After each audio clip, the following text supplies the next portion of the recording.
New year. Hello সবাই, কেমন আছো তোমরা? আমি বিউটি চলে আসলাম তোমাদের সাথে বক বক করতে। তো আজকে হচ্ছে বছরের প্রথম দিন। তো সবাই বলে বছরের প্রথম দিনটা ভালো কাটলে নাকি সারা বছর ভালো কাটে। তো তোমাদের কেমন কাটলো অবশ্যই কিন্তু জানিও, ভুলে যেও না। আর যেহেতু আজকে হচ্ছে বছরের প্রথম দিন, তাই আমি আর আমার বর চলে গেলাম সন্ধ্যার সময় ঘুরতে। সাইডে রাস্তার যে হাইওয়ে আমাদের কলেজের সামনে, সেখানটাতে একটা ক্যাফ হয়েছে, ওখানটাতে আমরা চলে গেছিলাম। তো ক্যাফে যেয়ে আমার তো প্রচণ্ড ঠান্ডা লাগছিল বাইকে, আর তবু ভালো লাগছিল, খুব মজা লাগছিল। তা আমার বরকে বলছিলাম কেমন লাগছে, বলছে খুবই ভালো লাগছে।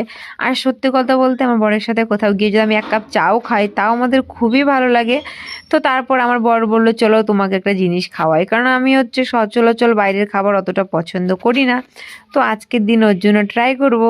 তো তার জন্য আমার বর হচ্ছে অর্ডার করেছিল হচ্ছে ডিম টোস্ট, আর পার পিস নিয়েছে হচ্ছে তোমার 40 টাকা করে। জানি না কেন ফার্স্ট টাইম খাচ্ছি আমি, ডিম মাছ মাংস একটু কমই খাই, তোমরা ভিডিওতে দেখতেই পাও। তো খেলাম, মোটামুটি ভালোই লাগলো। আর সত্যি কথা বলতে আমি আমার জীবনে হয়তো কোনোদিনও গোটাগুটি মানে একটা রোল মোগলাই খেতে পারি না। তো তার জন্য আমারও একটু জুলুম হয়ে যাচ্ছিল, অনেকটাই ছিল। তো কি করব বলো, এতটা তো খাওয়ার পক্ষে সম্ভব না, তাই ভাবছি একটা বুদ্ধি খাটাই।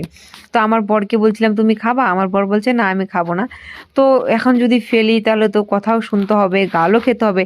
তার জন্য আমি মনে মনে প্ল্যান করলাম যে আমার বরকে মিষ্টি মিষ্টি কথা বলে আমি এটাকে খাওয়াবো। তো কে কে আমার মতো এরকম করো অবশ্যই কিন্তু জানিও। তো তারপরে আমি এক পিস করে আমার বরকে বলছি তুমি এক পিস খাও, বাদ বাকিটা আমি খেয়ে নেবো। তো তারপরে আমি ওকে দিলাম। আর ওকে দেওয়ার পরে ও বলছে না আমাকে দিও না, আমারও পেট ভরে গেছে। কিন্তু আমি তো মনে মনে ভেবেছি যে একটু করে আমি খাবো আর ওকে পুরোটা খাইয়ে দেবো। তো তারপর হচ্ছে ওকে এভাবেই পুরোটা আমি খাওয়াবো। আর খাওয়ানোও শেষ হয়ে গেল, এবার তো আমাদের ফেরার পালা।